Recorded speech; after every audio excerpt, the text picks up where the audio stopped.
안녕하십니까. 통생통사 강동원 TV입니다. 북한의 코로나 상황이 예사롭지 않은 것 같습니다. 북한의 코로나 특징 몇 가지만 좀 짚어보도록 하겠습니다.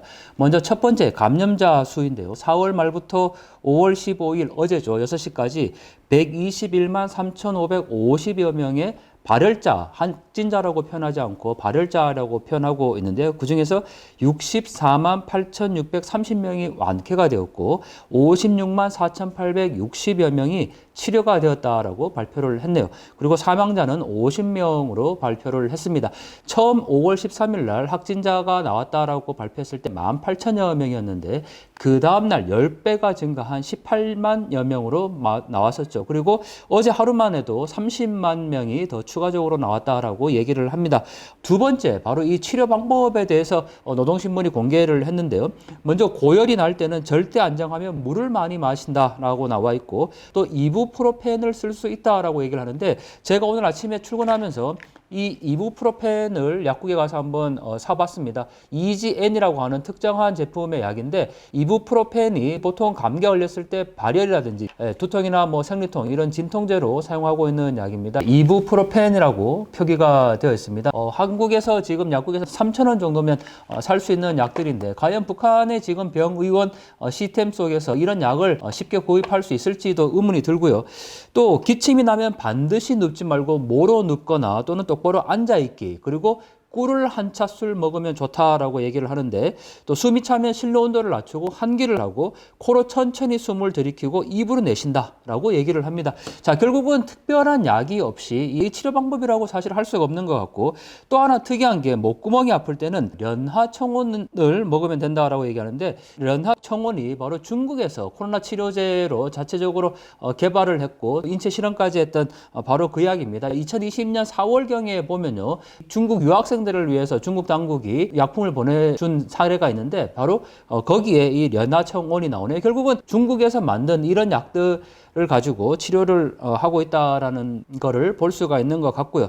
또 이러한 증상이 4주 동안 지속되면 병원을 찾아라라고 얘기를 하고 있는데 집에서 또는 단위별로 격리를 시켜놓고 거기에서 제대로 된 의약품이나 치료약도 없이 있다가 뭐 4주가 지나면 병원에 가라라고 이야기를 하고 있네요. 자, 세 번째 특징 바로 이 선진 방역국의 사례를 따라가겠다라고 얘기를 하는데 중국을 언급을 하고 있죠. 저희가 북한에서 처음으로 코로나 확진자가 나왔을 때 그 방송을 했을 때 바로 북한이 이렇게 중국식 방식대로 사회적인 통제나 격리를 할 것이다라고 저희가 전망을 했었는데요. 결국 북한이 공식적으로 중국을 따라가겠다. 그 얘기는 제대로 된 치료약이나 백신도 없이 강제적으로 통제하겠다라는 그런 의미인 것 같습니다.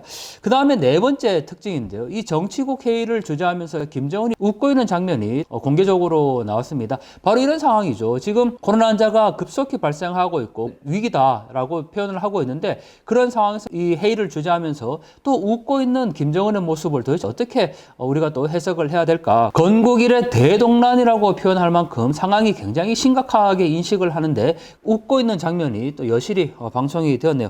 자, 다섯 번째 5월 15일 어제죠. 비상협의회를 또 김정은이 지도를 했는데 여기에서는 아주 강력하게 질책을 합니다. 바로 국가가 조달하는 의약품들이 약국을 통해서 주민들에게 제때에 정확히 가닿지 못하고 있는 데 대해서 내각과 보건부문의 무책임한 사업 태도와 조직 집행에 대해서 강하게 비판했다라고 나와 있고 또 하나 주목할 점은 정책 집행을 법적으로 강력하게 담보해야 할 사법검찰 부문에 대해서도 중앙검찰소 소장의 직무태만 행위를 신랄히 질책했다고 표현을 하고 있습니다. 결국은 북한이 항상 이렇게 실정 어떤 문제가 발생하면 누군가에 대해서 반드시 그 책임을 묻는 그런 행태를 보이고 있는데 이번에 중앙검찰소 소장을 이렇게 또 희생양으로 삼은 것 같습니다. 그리고 김정은이 직접 약국을 현지 지도한 모습까지 공개가 됐는데요. 약국의 진열장에 보면 약이 없습니다. 이게 김정은이 그래도 현지 지도를 하겠다라고 사전에 계획이 된 곳이고 평양에 있는 약국인데도 불구하고 이렇게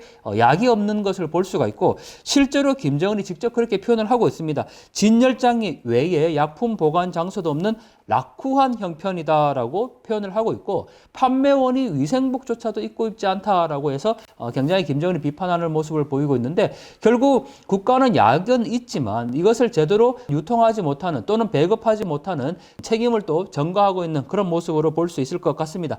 자, 여섯 번째, 북한의 보건의료체계의 붕괴인데요. 이 사진은 제가 북중 국경에서 찍은 사진입니다. 북한의 마을 단위에 있는 1차 진료소가 바로 리 진료소죠. 그 다음에 시군병원, 그 다음에 도구병원, 뭐 더 나가서 평양에 있는 병원이라고 할 수가 있는데 이 네 단위 진료소, 결국은 마을 단위에서 갈 수 있는 이 병원 진료소는 거의 붕괴되었다고 보는 것이 정확한 표현일 것 같습니다. 이런 건물 속에서 과연 어떤 진료가 이루어질 수 있을까라고 생각이 들고요. 또 탈북민들의 증언들이나 뭐 지금까지 밝혀진 사실에 의하면요, 병원에 가도 치료해줄 수 있는 약이 없다라는 거는 이미 알려져 있는 사실이지 않습니까? 의사가 어떤 약을 구해오라 그러면 환자가 직접 장마당이나 가서 약을 사와야 진료나 또 처치를 받을 수 있는 그런 게 북한의 보건의료 실태 상황인데, 지금 김정은이 현지 지도한 평양 약국조차도 이 정도 수준이니까요. 지금 뭐 지방 단위의 이 보건의료 시스템이 얼마나 열악한지를 잘 보여주고 있는 것 같습니다. 결국 지금 북한이 할 수 있는 거는 모든 단위별로 격리, 그 시군 단위별로 다 통제를 하고, 더 나아가서 지금 이 사법 부분까지 강조를 하고 있는 것은 그 어느 시기보다 강력하게 통제를 하고 이동에 제한을 지금 두겠다라는 건데요. 격리를 시켜놓고 할 수 있는 것이 없습니다. 우리가 왜 이 상황을 지금 심각하게 받아들여야 되냐면요, 한국이 위드 코로나를 실시하고 있기 때문에 뭐 확진자가 나와도 이제 뭐 그런가 보다라고 아주 일상적으로 생각을 하고 있고, 야외에서는 마스크도 이제 벗었고, 또 사실 거리두기도 하지 않고 있기 때문에 그냥 뭐 흔히 지나가는 감기처럼 며칠 앓다가 지나가면 되는데 가볍게 생각할 수가 있는데, 북한의 상황에는 사실 그렇지가 않습니다. 지금 이렇게 이부프로펜을 약국에서 우리는 뭐 3,000원만 주면 쉽게 구할 수가 있겠지만, 북한에서 약이라는 개념은 대부분 다 고려의학에 기초한 한방약품이지 않습니까? 그래서 실제로 저희가 조사한 그 서해오도에서 주운 북한 쓰레기 중에서 보면 약품 중에서는 정성제약 제약공장에서 나온 링거팩을 빼고는 대부분 다 약초에서 추출한 약품들입니다. 북한의 이 보건의료 체계에서 사실 약을 구하기가 굉장히 어려운 상황인 거죠. 그렇기 때문에 한국에서 지금 코로나 상황과 북한의 코로나 상황의 확진자 수를 비교하거나, 또는 위드 코로나이기 때문에 북한도 뭐 예외 없이 그냥 넘어가는 일정 기간 집단 면역을 통해서 이루어지는 과정이다라고 생각하면 사실 그거는 비교하기가 어려울 것 같습니다. 그리고 지금 우리는 그래도 격리를 하면서 먹는 문제를 해결하지 않습니까? 자택 격리를 하거나 또는 격리한 환자가 먹을 것이 없는 상황은 아닌데, 북한에서는 장마당에서 먹을 것을 구하지 못하거나 또는 나가지 않으면은 식량 공급이 제대로 이루어지지 않고 있기 때문에 격리를 한다라는 거는 그만큼 식량으로부터의 접근성이 굉장히 낮아진다라는 것을 의미하는 거죠. 그것은 중국의 상황을 봐도 잘 알 수 있지 않습니까? 상하이 지역에서 아파트를 집단적으로 봉쇄하고 통제했을 때 그 안에서 식량이 공급되지 않은 상황을 목격을 했는데요. 북한은 더더욱 심각한 상황이지 않겠습니까? 결국은 김정은이 지금 보고 있는 것, 고난행군 때 30만에서 300만의 사람이 아사로 굶어 죽었을 때도 북한 당국은 눈 하나 꼼짝하지 않지 않았습니까? 지금 상황에서 이 100만 명 이상의 확진자가 나왔지만 북한 주민들이 죽어나가도 그렇게 신경 쓰지 않는 그런 상황인 것 같습니다. 오히려 지금의 상황들을 국가가 인민들을 더 통제하고 억제기원 하나의 명분으로만 생각을 하고 있는 것 같고, 실제로 북한 주민들이 지금 어떻게 약을 구해야 하는지, 그리고 어떻게 치료를 해야 되는지에 대해서는 별로 관심을 두고 있는 것 같지 않습니다. 자, 이런 상황에서 과연 우리는 무엇을 해야 하겠습니까? 우리는 북한 주민들의 인권을 늘 외쳐왔고, 북한을 위해서 기도하는 사람들도 많이 있습니다. 제가 잘 아는 어떤 분은 연평도에 가서 북한을 바라보면서 한 말씀 해달라고 했을 때 제발 살아만 있어다오라고 표현을 했습니다. 북한 주민들이 살아 있어야 우리가 무언가 할 수가 있고, 또 북한 주민들은 여기에 와 있는 실향민들이나 탈북민들의 가족들입니다. 그리고 더욱 중요한 것은 북한 주민들도 법적으로 보면 대한민국 국민이라는 사실입니다. 자, 한국에서 코로나 환자가 집단적으로 발생했을 때 우리의 상황은 어떠했습니까? 지금 북한의 사람들이 죽어가고 있는 상황입니다. 제대로 된 치료도 받지 못하고, 북한의 통계가 지금 100만 명이라고 얘기를 하지만 수치를 정확하게 제시하지 못하는 북한 당국의 상황을 우리가 감안했을 때 이보다 훨씬 더 많은 사람들이 지금 고통 가운데 있다 된다라는 거죠.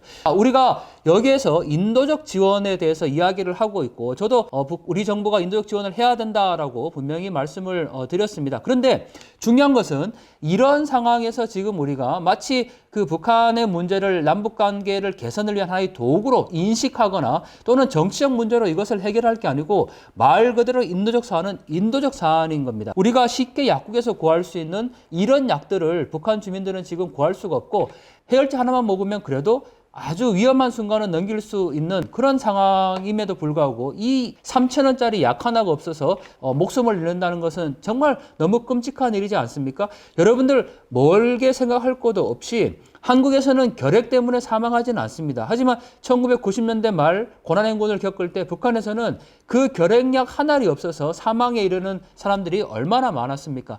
자, 우리가 이 상황들을 지금 예의주시할 필요가 있습니다. 북한 주민들이 나중에 정말 우리가 이렇게 고통당할 때 김정은을 비롯한 북한 정권이 북한 인민들을 제대로 챙기지 못하고 이렇게 그냥 방치해 놓은 그런 상황이 있을 때 과연 남조선에서는 남한에서는 무엇을 했냐라고 물어보면 우리는 떳떳하게 할 말이 있어야 하지 않겠습니까?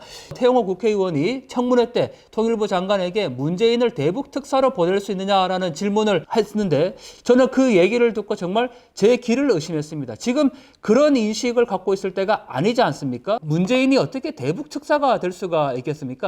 자, 하루하루가 굉장히 심각하게 북한의 상황이 지금 벌어지고 있습니다. 날마다 확진자 수는 늘어나고 있고 김정은은 이런 상황에 대해서 제대로 지금 대처하지 못하고 오히려 북한 주민들을 통제하는 그런 수단으로만 활용하고 있는 것 같습니다.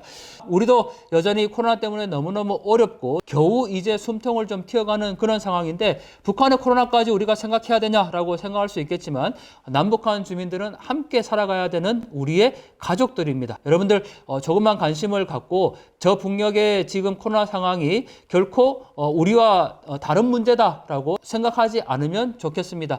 제발 살아만 있어다오라고 절규했던 말씀처럼 북한 주민들 끝까지 잘 견디고 우리가 함께 자유민주주의와 인권을 누릴 수 있는 그날을 하루속히 맞으면 좋겠습니다.